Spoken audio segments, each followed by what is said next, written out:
सूरज जैसा बनना है तो सूरज जितना जलना होगा। अगर आपको सूरज जैसा बनना है तो सूरज जितना जलना होगा, और नदियों समान आदर पाना है तो पर्वत छोड़ निकलना होगा। हम आदम के बेटे हैं, अरे हम आदम के बेटे हैं, हम क्यों सोचे कि राह सरल होगा। थोड़ा वक्त लगेगा पर संघर्ष जरूर सफल होगा। तो हेलो मेरे प्यारे दोस्तों, आज के इस वीडियो में हम लोग देखने वाले हैं कक्षा 10 के चैप्टर 3 के इम्पोर्टेंट एमसीक्यू को इस हाफ ईयरली स्पेशल में।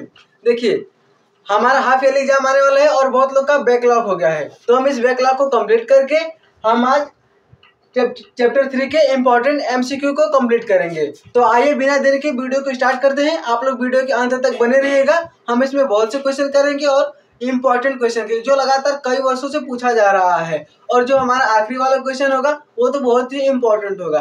तो आइए हम पहला क्वेश्चन देखते हैं। पहला क्वेश्चन है, यदि समीकरण x + y = 10 का एक हल x = 3m + 2 तथा y = 4 है तो m का मान ज्ञात कीजिए। अब देखिए क्वेश्चन क्या है। हमारे चैप्टर का नाम क्या है, दो चर वाले रैखिक समीकरण युग्म। इसमें दो चर हो, चर क्या होता है जिसका मान बदलता है, जैसे x और y। तो दो चर वाले रैखिक समीकरण युग्म, समीकरण क्या होता है कि किसी बहुपद के बराबर 0 हो जाए। युग्म का मतलब होता है जोड़ा। तो ये तो हो गया आपके चैप्टर से कुछ रिलेटेड। अब हमारा क्वेश्चन है कि x + y = z हो। क्या हो, समीकरण क्या है कि x + y = क्या हो, 10 हो, तथा इसका एक हल, यानी कि इसका अगर हम हल निकालें तो एक हल किसके बराबर आएगा, x = 3m + 2 के रूप में। और y का मान हमें दिया है कितना है, y का मान 4 है। तो हमसे किसका मान पूछ रहा था, m का मान। देखिए यहाँ पर m है ना, तो इस m का मान हमसे पूछ रहा था। अब हम इस क्वेश्चन में करेंगे क्या, देखिए हमें y का मान पता है और हमें x + y = 10 है और x = 3m + 2 है, और हमारे पास ऑप्शन है कि 4/3 होगा, 1/3 होगा, 5/3 होगा या -2/3 होगा।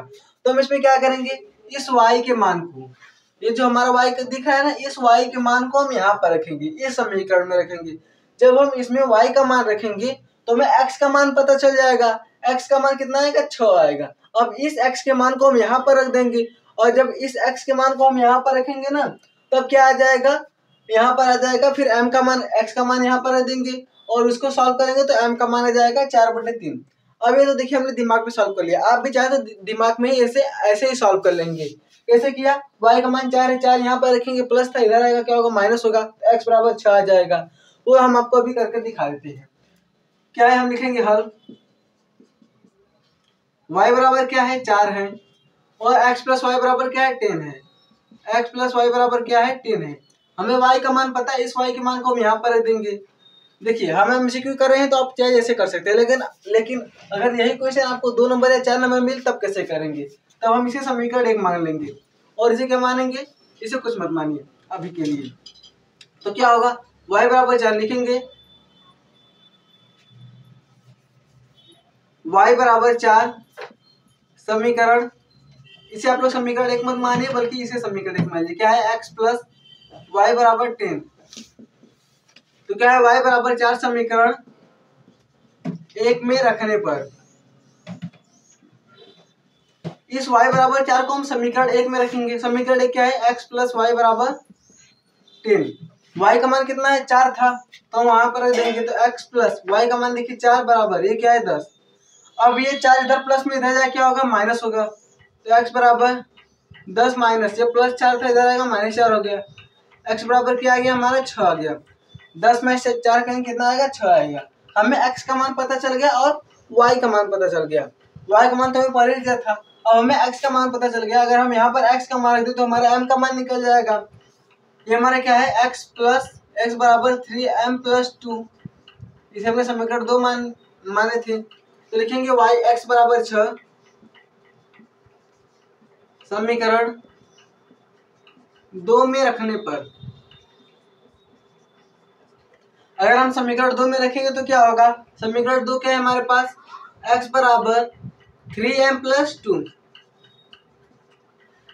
m का मान हमें निकालना है, x का मान हमें पता है कितना है, 6 है, यहाँ पर 6 लिख देंगे, बराबर 3m + 2। अब देखिए ये जो 2 इधर था प्लस में था, इधर आया क्या होगा, माइनस हो जाएगा, यानी कि 6 - 2 बराबर क्या होगा, 3m।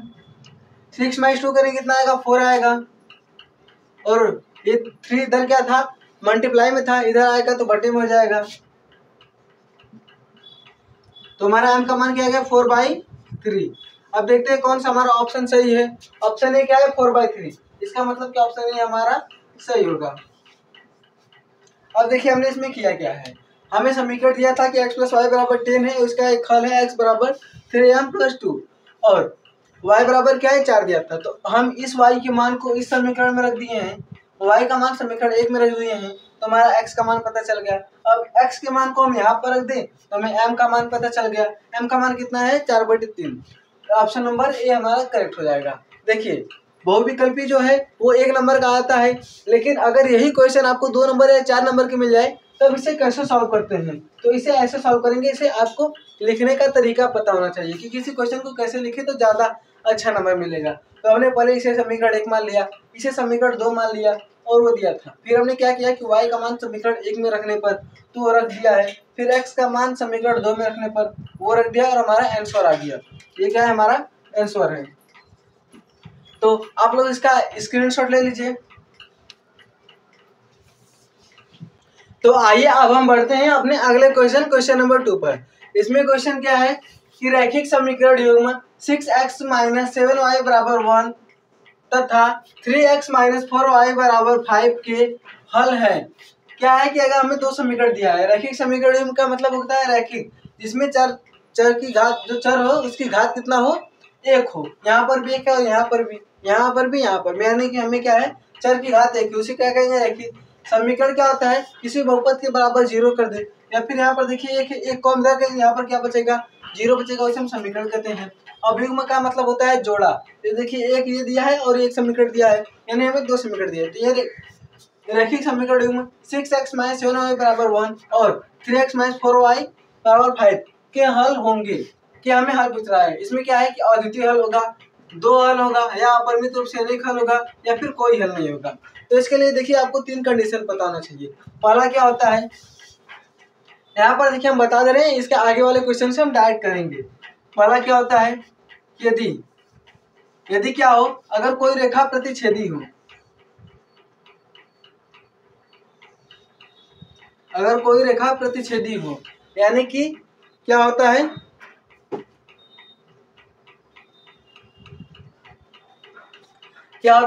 ये देखिए a1/a2 बराबर नहीं होता है b1/b2 के। जब ऐसा है, ऐसा कोई समीकरण दिया रहे और उसे हल करने के बाद ऐसा ही कहे a1/a2 बराबर नहीं हो b1/b2 के, तब क्या होगा रेखा प्रतिच्छेदी होगी और इसके हल कितने होंगे, अपरिमित रूप से अनेक हल नहीं होंगे, क्या होंगे अद्वितीय हल होंगे, अद्वितीय हल। अब ये अद्वितीय क्या होता है, अद्वितीय का मतलब होता है कि हजारों में से एक हो, यानी कि अद्वितीय मतलब सिर्फ एक ही हो और इसके अलावा कुछ कोई और ना हो। अद्वितीय हल लिखिए या फिर केवल एक हल लिखिए। और क्या होता है, ये संगत होता है। संगत का मतलब देखिए एक बिंदु पर काट रहा है, एक रेखा पर काट रहा है, एक स्थान पर काट रहा है, इसका मतलब संगत होता है। जब कोई दो रेखा आपस में मिले तब हम उसे संगत कहते हैं, जब मिलेगा नहीं तो असंगत होगा। दूसरा कंडीशन क्या होता है, एक रेखा ये है और उसी पर एक रेखा और है, ये रेखा जो है दूसरी रेखा उसी पर है। जैसे हम मान लेते कि हमारा क्या था, ये हमारा ए बी रेखा था और ये क्या था एक्स वाई, और ये हमारा पहले ए बी रेखा है और ए बी रेखा पर ही एक्स वाई हो, यानी कोई एक रेखा है उसी रेखा पर ये रेखा हो। जैसे देखिए ट्रेन की पटरी होती है, उस पर क्या चलता है ट्रेन चलता है, तो पटरी पर ही ट्रेन है। ऐसे ये क्या है ट्रेन की पटरी, ए बी क्या है ट्रेन की पटरी है और एक्स वाई क्या है ट्रेन है, यानी कि एक ही रेखा पर हो। तो इसका अगर हम निकालें तो क्या होगा a1/a2 बराबर b1/b2 बराबर क्या होगा c1/c2 के। इसमें देखिए सभी बराबर होंगे और जब सभी बराबर होंगे तो इसका अनेक हल होगा। यहाँ पर एक जगह पर काट रहा तो एक हल हुआ है, अनेक जगह पर काट रहा है तो इसका कितना होगा अनेक हल होगा, अनेक हल होगा। तो ये भी देखिए एक जगह पर ये एक रेखा दूसरी रेखा से मिल रही है तो ये भी क्या होगा संगत होगा। अब जो हमारा तीसरा कंडीशन होता है वो समांतर के लिए होता है। जैसे देखिए ये एक रेखा हो गया और इसके समांतर एक रेखा ये हो गया, ये क्या हो गया ए बी रेखा है और ये क्या है एक्स वाई रेखा है, ये आपस में कभी नहीं मिलेंगे, तो इसका क्या होता है a1/a2 बराबर होगा b1/b2 के और ये बराबर नहीं है किसके, C1/C2 के। यानी कि जब हमारा A1/A2 बराबर हो B1/B2 के और ये बराबर नहीं हो किसके, C1/C2 के, तो हमारा समांतर होगा। समांतर होगा, ये देखिए कहाँ पर मिल रहा है, कहीं पर मिलेगा। समांतर क्या होती है, किसी दो रेखा के बीच की लंबाई बराबर हो, चाहे उसे कितना बढ़ाया जाए। जब दो इसे आगे बढ़ाएंगे और इसे भी आगे बढ़ाएंगे, इधर बढ़ाएंगे इधर बढ़ाएंगे, कभी मिलेगी नहीं, क्योंकि इसके बीच की दूरी क्या है, बराबर है। ये जब कभी नहीं मिले तो समांतर होगी, और समांतर कभी नहीं मिल रही है तो इसी का कोई हल नहीं होगा। इसका क्या होगा, कोई हल नहीं होगा। और ये क्या होगी, हमारी असंगत होगी। ये क्या होगी, असंगत होगी। जब इसका कोई हल नहीं होगा तो ये क्या होगा, असंगत होगा। फिर से समझ लीजिए, देखिए जब A1/A2 बराबर न हो B1/B2 के, तो हमारा ऐसा बनेगा ग्राफ। और क्या होगा, अद्वितीय हल होगा। एक जगह पर काट रहा है तो इसका एक हल होगा, और क्या होगा, संगत होगा। फिर उसके बाद क्या है, जब सभी जगह पर काट रहे हैं तो अनेक हल होगा, और ये भी संगत होगा। क्या बनेगा, जब A1/A2 बराबर हो B1/B2 के बराबर हो C1/C2 के। अब उसके बाद A1/A2 बराबर B1/B2 बराबर नहीं हो C1/C2 के, तब समांतर होगा ये। और क्या होगा, इसका कोई हल नहीं है, असंगत होगा। ये देखिए, इस चार्ट से आपके बोर्ड पेपर में कोई 2 क्वेश्चन या फिर 4 नंबर के भी क्वेश्चन आ सकते हैं सिर्फ इस चार्ट से। तो इसे आप लोग अच्छे से ध्यान में रख लीजिए कि अद्वितीय कब होगा, अनेक हल कब होगा, और कोई हल नहीं होगा। और यहीं पर क्वेश्चन है कि 6x - 7y बराबर 1 और 3x - 4y बराबर 5। तब क्या लिखेंगे, देखिए हम यहाँ पर हल कर लेते हैं। 6x से तो हम देखेंगे A1/A2, ये इसका A1 है और ये क्या है, A2 है। तो क्या होगा, 6/3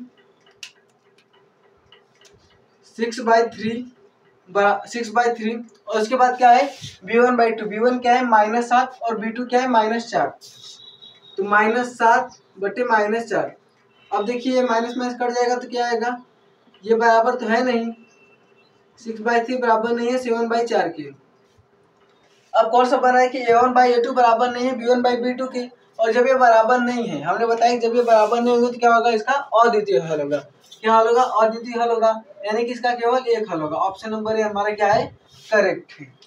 अब इसको हमने समझा दिया, आपने समझ लिया ये कैसे होता है। और आप लोग इस चार्ट को कहीं पर ऐसे चिपका कर रख लीजिएगा कि आपकी नज़र इस पर पड़ती रहे, क्योंकि इससे आपके क्वेश्चन में, आपकी बोर्ड एग्जाम में क्वेश्चन जरूर आते हैं।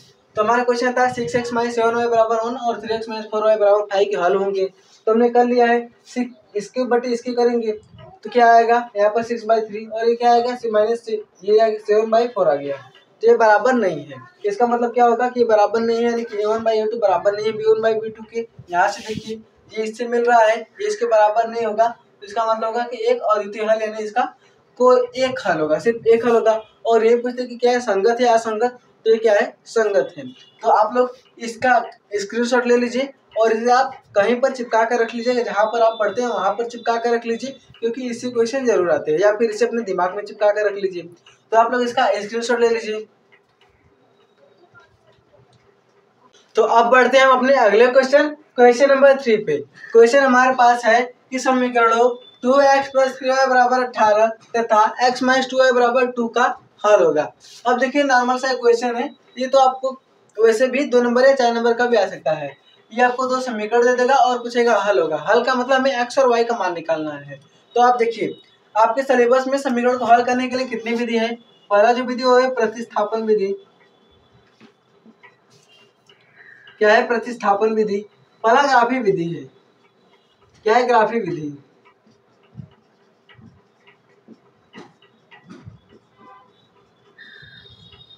दूसरा क्या है, प्रतिस्थापन विधि।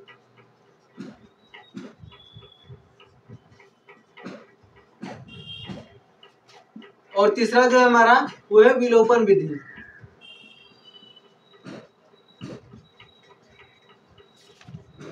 ये 3 है आपके सिलेबस में।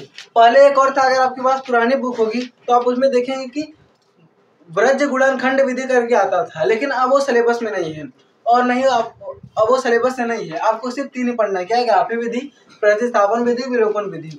ऐसा माना जाता है कि जो विलोपन विधि वो बहुत आसान है, इसमें कुछ नहीं करना होता है, बस आपको x और y का गुणांक देखकर आसानी से उसे जोड़ या घटा दिया जाता है। और प्रतिस्थापन विधि में क्या किया जाता है, इसमें से x और y का मान निकाल के यहाँ पर हम रख दें, या फिर इसमें से x और y का मान निकाल के हम यहाँ पर रख दें, तो हमारा आंसर आ जाएगा। और ग्राफी विधि हम इसका हल निकालेंगे, इसका एक एक एक्स और वाई का हल निकालेंगे और उसे ग्राफ में प्रदर्शित करेंगे, तब हमारा हल ग्राफ विधि होगा। तो हम क्या करते हैं, विलोपन विधि में क्या करते हैं, पहले देखेंगे गुणांक बराबर है कि नहीं।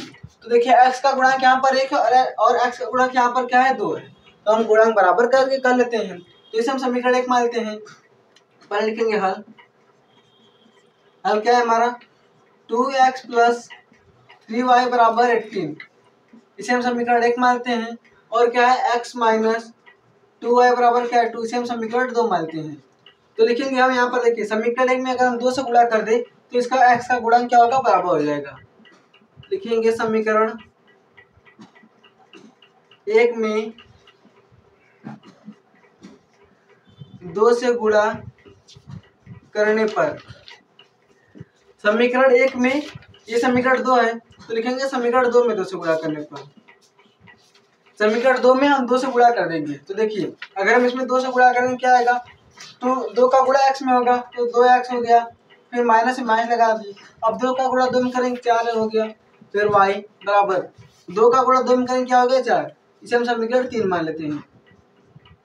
अब समीकरण 3 और समीकरण 4 को क्या करेंगे, हम घटाएंगे। क्यों घटाएंगे, क्योंकि देखिए जिसका गुणांक बराबर रहता है, अगर गुणांक बराबर है और चिन्ह क्या है, बराबर है, चिन्ह भी समान है, जब समान चिन्ह रहता है तो हम समीकरण को घटाते हैं और विपरीत चिन्ह रहता है तो समीकरण को जोड़ते हैं।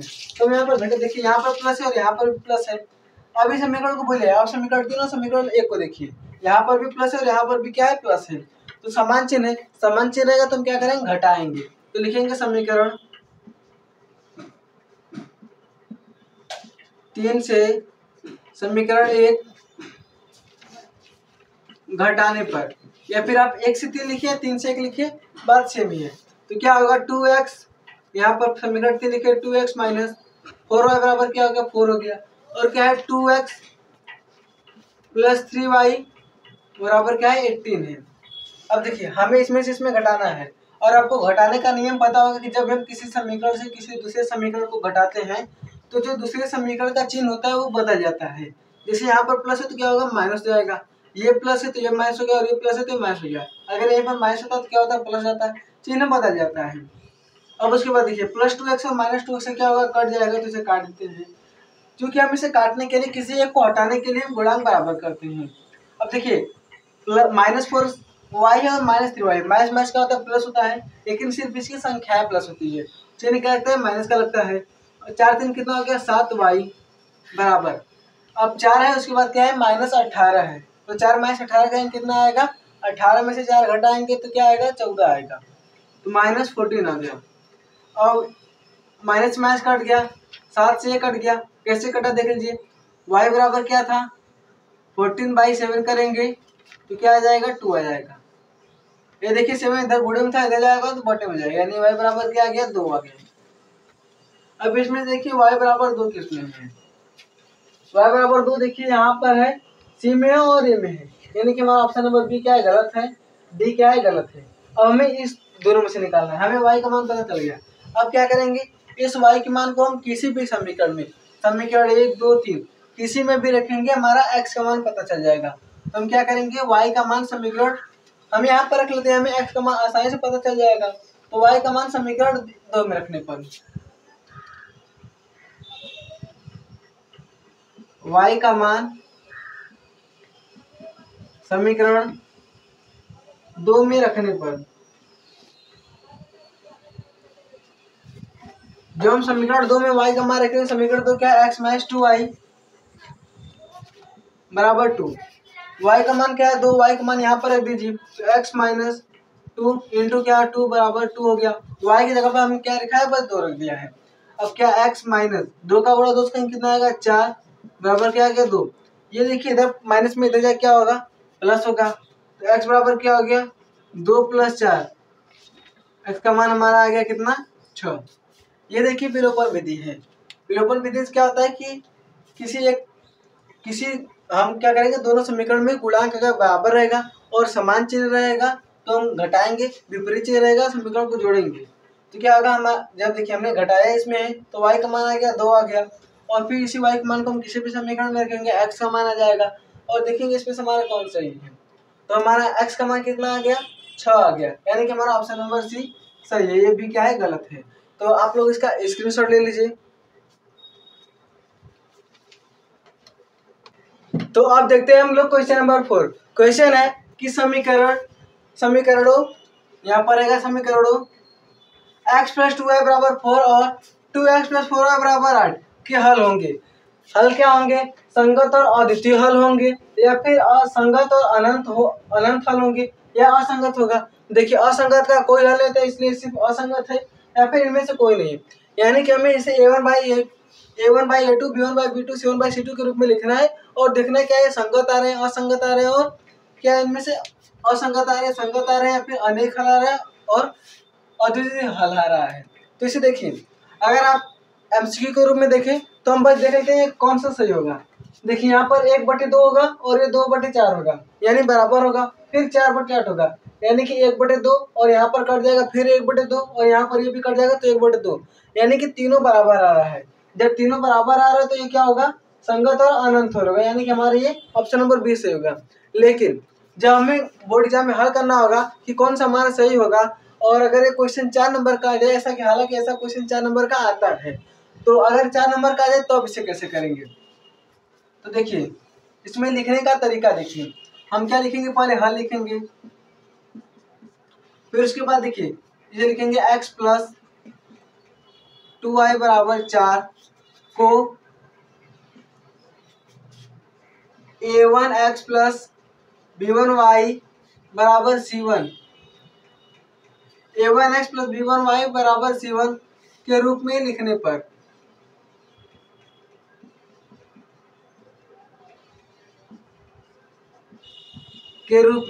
लिखने पर तो इसमें देखिए a1 का मान क्या है? a1 का मान 1 है। अब a1 का मान 1 कैसे? देखिए x का गुणांक क्या है? a1 है, और यहाँ पर x का गुणांक क्या है? 1 है, तो a1 का मान क्या है? 1। अब b1 क्या है? b1 देखिए 2 है, c1 क्या है? 4 है, ये हमारा 4 हो गया। अब देखिए इस समीकरण के लिए भी करना होगा, ऐसे ही हमें a2 b2 c2 निकालना होगा। तो हम क्या करेंगे? उसमें फिर दोबारा लिखेंगे 2x + 4y = 8 की तुलना, यहाँ पर लिखेंगे की तुलना,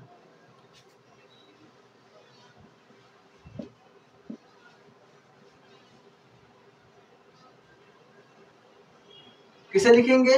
कि x + 2y = 4 की तुलना a1x + b1y = c1 से करने पर हम इसकी तुलना कर रहे हैं, तो हमारा a1 b1 c1 का मान आ रहा है।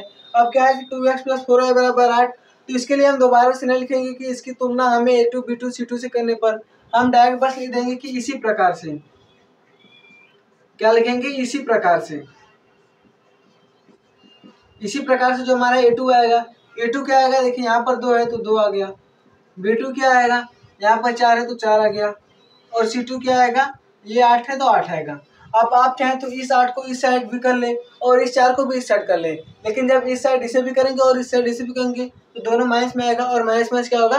कट जाएगा। तो आप करिए या फिर मत करिए, वैसे भी हो सकता है, लेकिन जब एक इस साइड हो और एक उस साइड हो तब आपको करना होगा। यहाँ पर दोनों बराबर थे इसलिए हमने नहीं किया।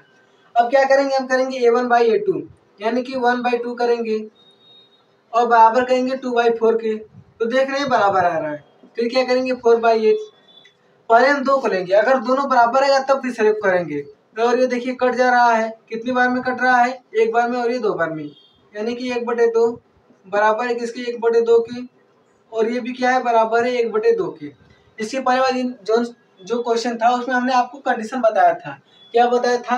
कि यदि a1/a2 बराबर हो b1/b2 और ये बराबर हो c1/c2 के, यदि तीनों बराबर हो तो इसका मतलब क्या होगा? कि ये जो हमारा होगा ना, अगर ये बराबर हो तो इसका क्या होगा? कि पहली बात तो ये क्या होगा? संगत होगा। फिर क्या होगा? कि इसके अनेक हल होंगे।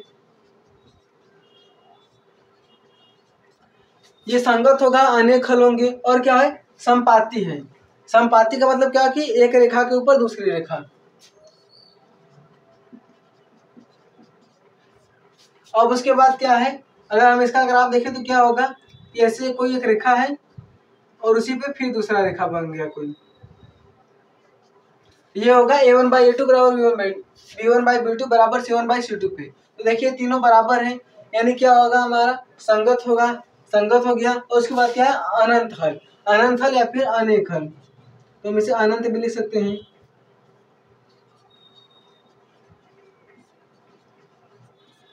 अनंत हल या अनेक हल, तो इसे आप ऐसे याद कर लीजिएगा। अब देखिए क्या है कि देखिए इसमें लिखने का तरीका, लिखना क्या था, अगर आपको लिखने का तरीका पता है तब आप आसानी से नंबर ले लेंगे। तो क्या है कि x + 2y = 4 और 2x + 4y = 8 के हल निकालने थे, तो हमने इसकी तुलना की a1x + b1y = c1 से करने पर। जब हमने इसकी क्या तुलना की है तो हमारा देखा a1 का मान क्या गया 1, b1 2 और c1 क्या गया 4। यहाँ से a1 का मान क्या है 1 है, b1 का मान क्या है 2 है और c1 का मान क्या है 4 है, वो निकल गया।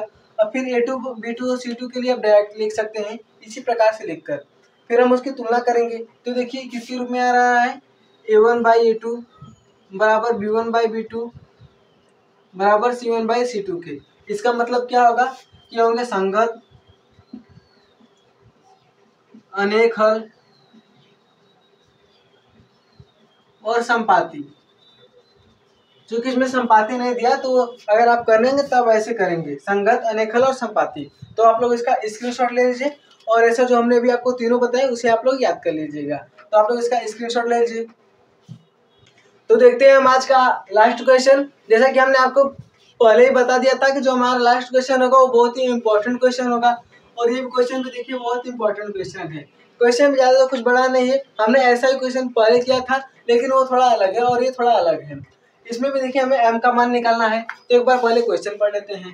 क्वेश्चन क्या है, 2x + 3y = 11 और 2x - 4y = -24 को हल कीजिए। हमें इसे क्या करना है, हल करना है, हल करना है। और इसमें m का वह मान ज्ञात कीजिए, m का वह मान ज्ञात कीजिए जिसके लिए y बराबर क्या है, mx + 3 हो, y बराबर mx + 3, तो हमें m का मान ज्ञात करना है।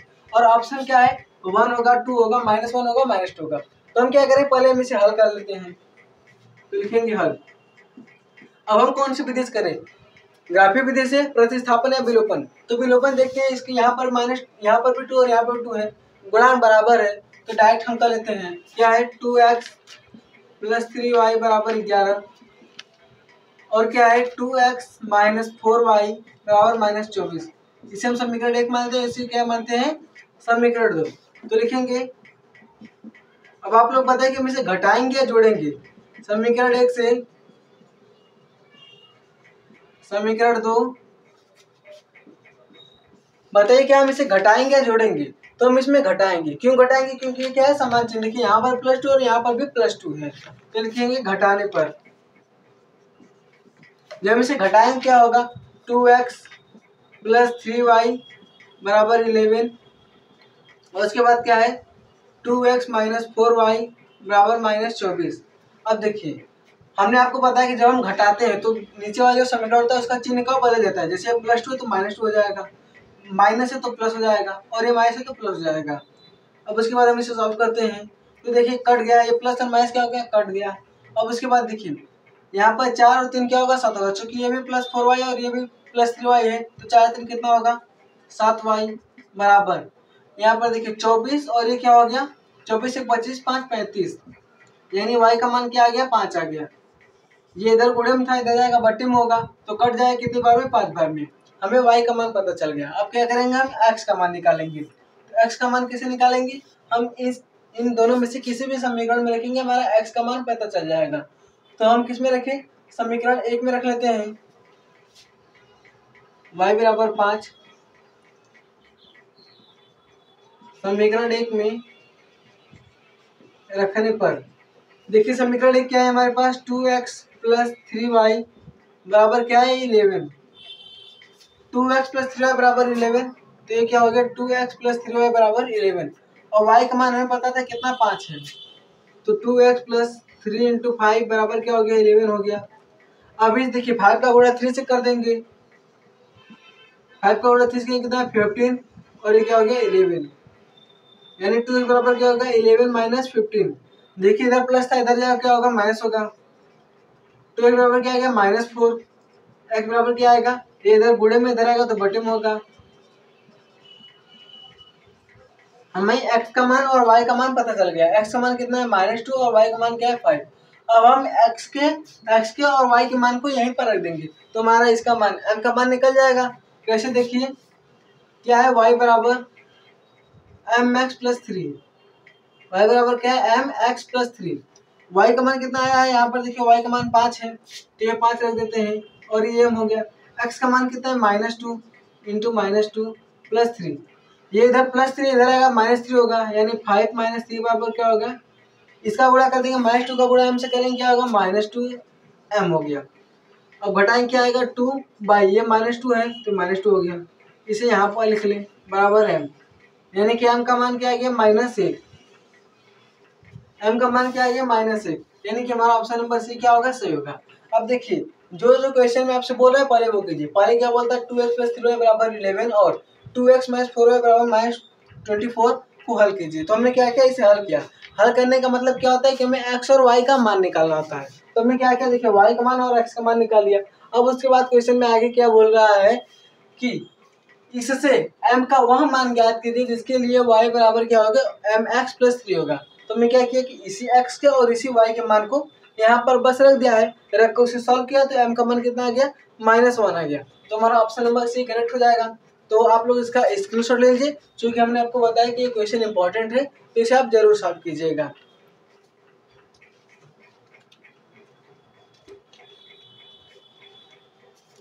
तो आज के इस वीडियो में हमने जितने भी इंपॉर्टेंट क्वेश्चन थे, देखिए हमने एक क्वेश्चन बताया है, उसी से रिलेटेड आप और क्वेश्चन अपने से करिएगा।